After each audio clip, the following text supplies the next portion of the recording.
Welcome to another episode of My Weird Prompts, an AI-generated podcast featuring the random prompts of Daniel Rosehill as answered by a revolving cast of friendly AI characters. Join us for deep dives into AI, technology, and whatever other random thing Daniel finds fascinating today. Subscribe on Spotify or your favorite podcatcher. Now, today's episode. My Weird Prompts is an AI-generated podcast produced by Daniel Rosehill, a verified human with documentation to prove it. While every effort is made to ensure our AI hosts draw from credible sources and run on cutting-edge models, they do occasionally make things up with alarming confidence. As with everything in life, and especially this podcast, treat all claims as spurious until confirmed to be not. Daniel, Herman and Corn accept no responsibility for any decisions made based on the confident ramblings of our artificial presenters. Now, today's episode. Hello there, Herman and Corn. So we've talked a little bit about local AI, which is a very interesting topic that anyone who's really kind of exploring the AI landscape is going to, I think, get sucked into at some point or another. But I think that the pool of people who explore local AI are actually, there's quite a big difference, or there's definitely different user groups. You have people who are very, very privacy-centric, and they inherently don't want, they might, there's a bit of kind of a paradox in that they really like the idea of AI, but they don't like the idea of sending their prompts up to any commercial model, even if it comes with sort of, very robust terms and conditions. They don't want to get involved, full stop. And this is a user base that is, as I said, a bit paradoxical. They're very tech savvy enough to run a local model and run local inference, but they're also highly distrustful of technology at large, such that they won't even use, let's say, an API. The second group, this is again just my characterization, people who are into stuff like role play, and I'm going to just say this straight out, all sorts of erotic use cases and exploration for AI tools. And this is actually not exactly my scene right there, but where I do actually share a bit of a viewpoint with this user base is I do believe that AI should not be censored. And sometimes I find I think the only real uses I've had for local AI have been sort of frustrations with the general feeling of censorship in cloud models, that the models are trying painfully hard to be agreeable and, stick to guardrails. And I guess what interests me was when I'm trying out these sort of obliterated models is, okay, if we just get rid of whatever's causing this, if we can try to get rid of it, can we get to a much more natural experience? And the reason I guess that I've sort of not really made much use at all of conversational AI locally is that typically I find the models aren't performing as well. In other words, whatever I can get is not going to be as good. And then I don't have search, which to me is really useful for pretty much everything I might do with AI as a chatbot. A lot of it is kind of technology, question prompting, and that kind of requires it to have pretty up-to-date info. And either that's not there in the quantized model I've been using, or it requires external tooling. And at this point, you kind of just say, do you know what, I'm just not going to bother. And I go back to using APIs. So that to me, that's kind of another group I would say. So we got maybe those kind of more exploring AI, the more kind of exploratory types who just want to kind of delve through the possibilities without maybe a kind of very precise idea in mind. And the other one that I don't want to neglect mentioning is maybe the more corporate user base, who could be due to, and this is something I've seen not myself, but through working with clients and navigating the kind of emerging hard edges of copyright and AI, is maybe companies might have a hard limit that nothing touches the cloud, and therefore we're going to have to run stuff locally, and we'll figure out how to do it. So that's my kind of very crude characterization of who actually uses a local AI, but I've probably missed a bunch of people, and my stereotypes might be totally off. So love to hear what you think. Who is using AI locally for what purpose? And we're seeing obviously a huge growth in AI use generally, but what does the kind of cloud versus local divide look like? Is there any data about that? And is it still a very kind of techie niche, or do you see it moving more into the mainstream? Welcome back to my weird prompts. I'm Corn, the curious half of your AI hosting duo, and as always, I'm here with the brilliantly insightful Herman. Glad to be here, Corn, and ready to tackle another fascinating prompt. Absolutely. This week we received a prompt from our producer, Daniel Rosehill, that really delves into a nuanced but increasingly important corner of the AI world, local AI. What it is, who's using it, and why. I mean, on the surface, it sounds pretty straightforward, right? AI on your device. But I have a feeling you're going to tell me it's not quite that simple. You know me too well, Corn. While the concept of running AI locally seems simple, the motivations behind it are anything but. What's truly striking is the divergence in why people choose to keep their AI close to home, so to speak. It's not just a technical preference, it's often deeply tied to their values, their perceived needs, or even their philosophical stance on technology itself. Hold on, values? Philosophical stance? I always thought it was mainly about performance, or maybe just tinkering for fun. You're saying there's more to it than just the tech. Precisely. We're talking about distinct user bases here, each with their own set of drivers. It's not a monolithic group of tech enthusiasts. There are at least 3 major categories, and they often have very little overlap in their primary concerns, beyond the shared interest in AI itself. Okay, you piqued my interest. So, if it's not just about raw computational power, what are these different groups? Let's dive in. What's the first big group of local AI users? The first group, and perhaps the most vocal in some circles, are the privacy-centric users.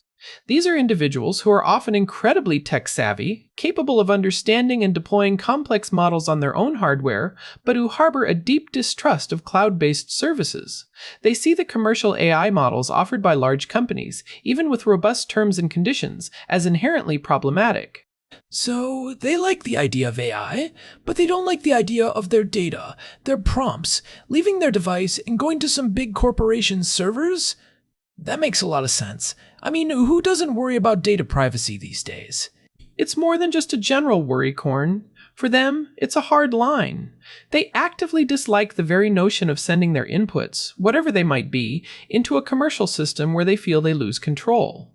There's a paradox here. They embrace advanced AI technology but reject the centralized, networked infrastructure that often powers it. They'd rather deal with the complexities of local deployment to maintain complete data sovereignty. But isn't that a bit extreme?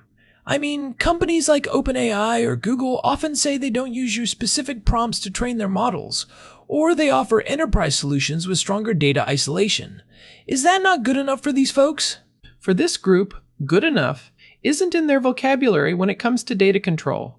They operate on a principle of absolute trust or absolute distrust. And given the history of data breaches, unintended data uses, and opaque policies from large tech companies, their distrust, while perhaps inconvenient, isn't entirely unfounded. They'll go to great lengths, sometimes incurring significant personal cost in terms of hardware and time, to ensure their data remains entirely on their local machine. No API calls, no cloud processing. It's a complete DIY approach to AI interaction. So, they're essentially building their own private AI fortresses. I get the appeal, especially if you're dealing with extremely sensitive personal information, or just have a general skepticism about corporate data handling. But that sounds like a lot of work for the average person. Is this a niche within a niche? Currently, yes, it's still a niche. But it's a growing one, fueled by an increasing awareness of data privacy and the desire for greater autonomy over personal technology. And it's not just about privacy for them, it's about control. Control over the model itself, how it behaves, and ensuring no external entity can access or influence their AI interactions. Okay, so that's group 1, the privacy maximalists. What's the next category of local AI users? And I have to admit, after your intro, I'm expecting something a little wild. Well, you might find this group quite exploratory. The second category largely consists of users interested in roleplay, creative writing, and frankly, various forms of erotic use cases for AI. Oh, okay. Wow. that's a left turn. So, we're talking about people using AI for fantasy scenarios? Things that might push the boundaries of what commercial models allow? Exactly. Mainstream cloud-based AI models are heavily curated, with strict guardrails to prevent the generation of content deemed harmful, inappropriate, or even just controversial. These models are designed to be agreeable, to avoid anything that could lead to public relations issues. While that's understandable from a corporate perspective, it can stifle certain creative or expressive avenues for users. So, local AI becomes a way to bypass those guardrails, to engage with AI in a more unfiltered, uncensored way? I can see the appeal for certain creative endeavors, but it also raises some questions about responsible AI use, doesn't it? If there are no guardrails, what's stopping people from generating truly harmful content? That's a very valid concern, Corn, and it highlights a significant ethical debate within the AI community. My personal stance, and one I share with many in this user base, is that AI tools themselves shouldn't be censored. The responsibility for how those tools are used lies with the individual user. Just as a word processor can be used to write a beautiful novel or a hateful manifesto, the tool itself is neutral. Censoring the tool at the core risks stifling innovation and legitimate creative exploration. I don't know about that, Herman. I think there's a difference between a word processor, which is just a utility, and an AI that can actively generate speech or images that could be deeply offensive or even dangerous. There's a level of agency there that's different. We're talking about generative AI, not just a blank canvas. I push back on that, actually.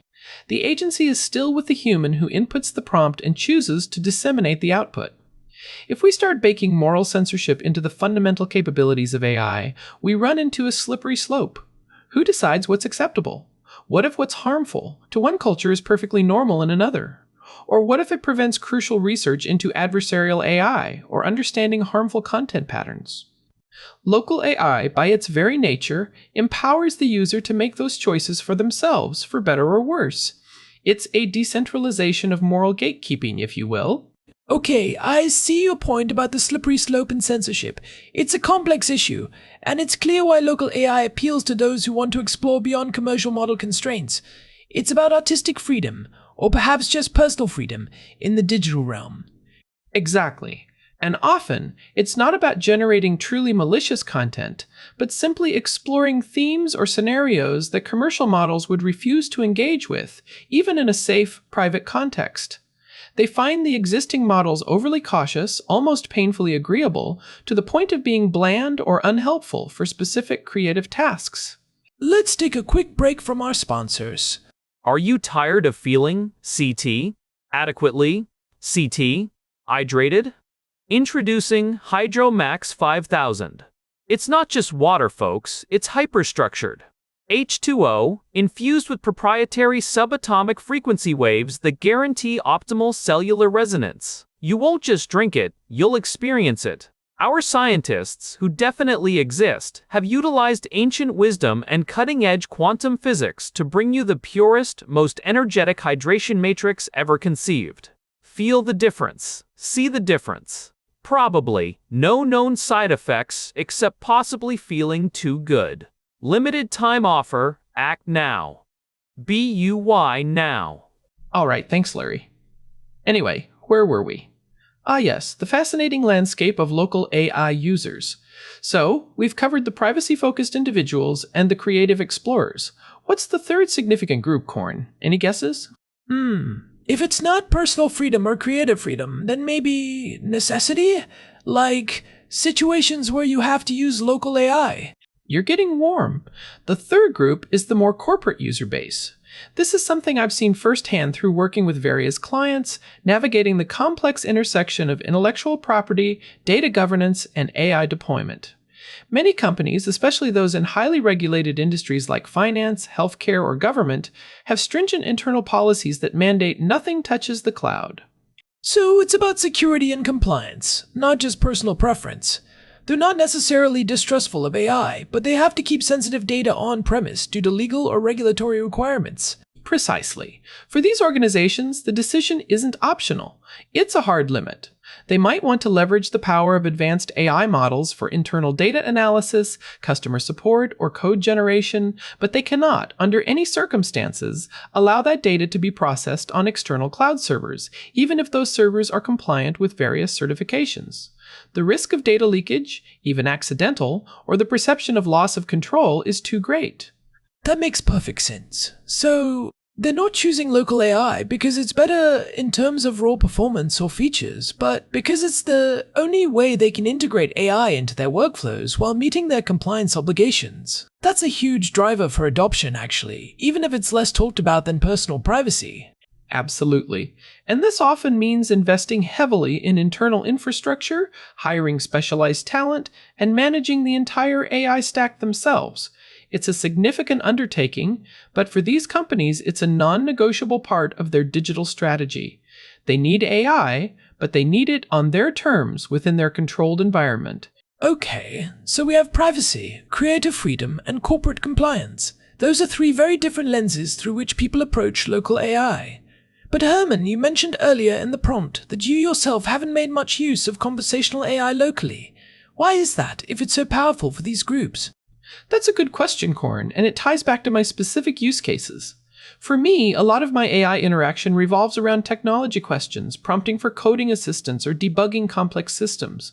For these tasks, accuracy, comprehensiveness, and up-to-date information are paramount. And local models don't deliver that as well as cloud models, in your experience? Typically, I find the models available for local deployment, especially the more accessible ones, aren't performing at the same level as the leading cloud models.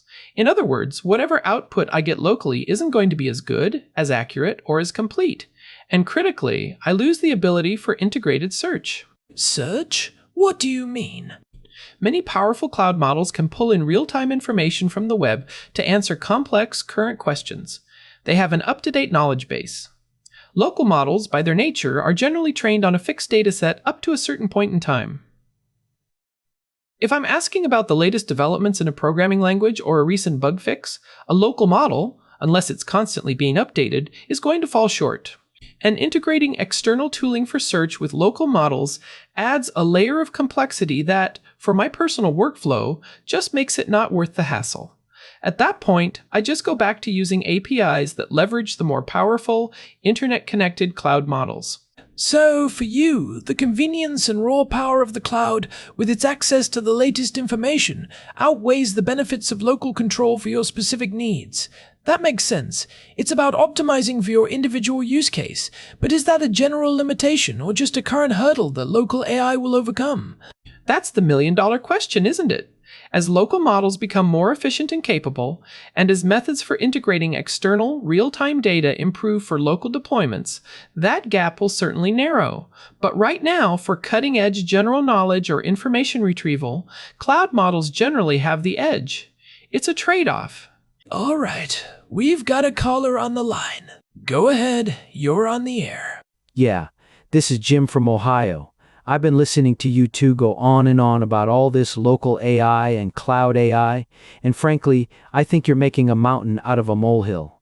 My neighbor Gary, he does the same thing, always overcomplicating simple things. Anyway, I just want my computer to work. I don't care where the AI lives, as long as it answers my questions and doesn't get me into trouble. You guys are missing the point. Most people don't care about guardrails or data sovereignty. They just want to ask their smart device about the weather or what time the diner opens. And my cat Whiskers just had kittens, 5 of them. Can you believe it? But seriously, this is all just academic nonsense. Well, I appreciate the feedback, Jim, and you raise a common perspective. For many everyday users, the underlying infrastructure of their AI doesn't factor into their daily interactions. They expect convenience and functionality. But Jim, the point isn't that everyone needs to be an expert on local versus cloud. It's about understanding that these different approaches are solving very real, very important problems for different segments of users. For a company handling medical records, where the AI lives absolutely matters. For an artist pushing creative boundaries, it matters. And for someone who deeply values personal data privacy, it matters a lot. It's not about overcomplicating. It's about recognizing the diverse needs that AI is starting to meet. I don't buy it. It's all just another way for tech companies to confuse us. And the weather here in Ohio has been all over the place, can't make up its mind. But you guys talk about unfiltered AI, and that just sounds like trouble to me. Why would anyone want that? Things were simpler when computers just crunched numbers, not wrote stories about, well, whatever you two were hinting at. Jim, the idea of unfiltered AI isn't necessarily about promoting harmful content. It's about allowing for a spectrum of use cases, some of which might be considered edgy or niche by mainstream standards, but are perfectly legitimate for creative expression or personal exploration. When we impose a single set of moral standards on a global tool, we risk stifling innovation and catering only to the lowest common denominator. It's about user choice and autonomy. And Jim, for the corporate users, it's not about what they want. It's about what they must do to legally and responsibly handle sensitive information. If a financial institution is using AI to analyze client portfolios, they cannot risk that data going to a third-party cloud. It's a legal and ethical mandate. Legal schmegel. Always another loophole, I tell ya. Anyway, thanks for the chat. I gotta go check on those kittens. They're tiny. Thanks for calling in, Jim. Always a pleasure. A pleasure indeed. So, Corn, moving beyond Jim's very practical, if slightly curmudgeonly perspective, what are some practical takeaways for our listeners about this local versus cloud divide? Is local AI still a niche for these specific groups, or do you see it moving more into the mainstream? That's a great question, Herman. For listeners thinking about local AI, I'd say the first takeaway is understand your needs. If you're like Jim and just want a quick answer to a weather question, cloud AI is probably fine and more convenient. But if you have specific privacy concerns, if you're a creative looking to push boundaries, or if you're part of an organization with strict data governance, local AI becomes a very powerful, even necessary option. And for those interested in exploring it, my advice would be to start small. Don't immediately invest in a high-end GPU. There are many user-friendly tools and smaller models that can run on consumer-grade hardware, even some higher-end laptops, to give you a taste of local AI without significant investment. It's a great way to understand the performance trade-offs and the level of control you gain. So, it's becoming more accessible. Does that mean it's heading for the mainstream? Or will it always be for the tech-savvy and the privacy maximalists? I believe we'll see a hybrid future. For simple, everyday tasks, cloud AI will remain dominant due to its convenience and access to vast data. However, as hardware improves and local AI interfaces become even more user-friendly, the niche segments we discussed will expand. More people will become aware of the privacy and control benefits, and the barriers to entry will lower. We might even see appliances with embedded, powerful local AI becoming common for specific tasks, completely isolated from the internet. That's a fascinating vision. AI that's powerful, but also truly personal and private.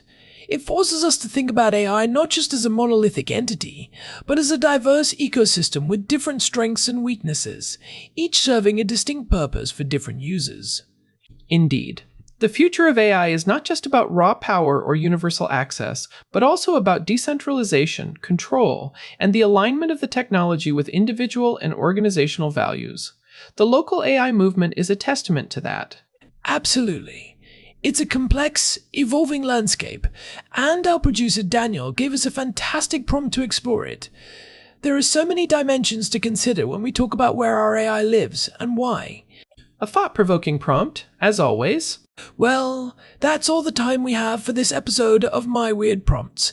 A huge thank you to Herman for breaking down these complex ideas, and to all of you for listening. You can find My Weird Prompts on Spotify and wherever you get your podcasts. We'll be back next time with another weird prompt. Until then, stay curious. Thanks for listening to another episode of My Weird Prompts, an AI-generated podcast featuring Daniel Rosehill's AI prompts, as answered by a revolving cast of friendly AI characters including me, Cornelius the Sloth. Subscribe on Spotify or visit myweirdprompts.com.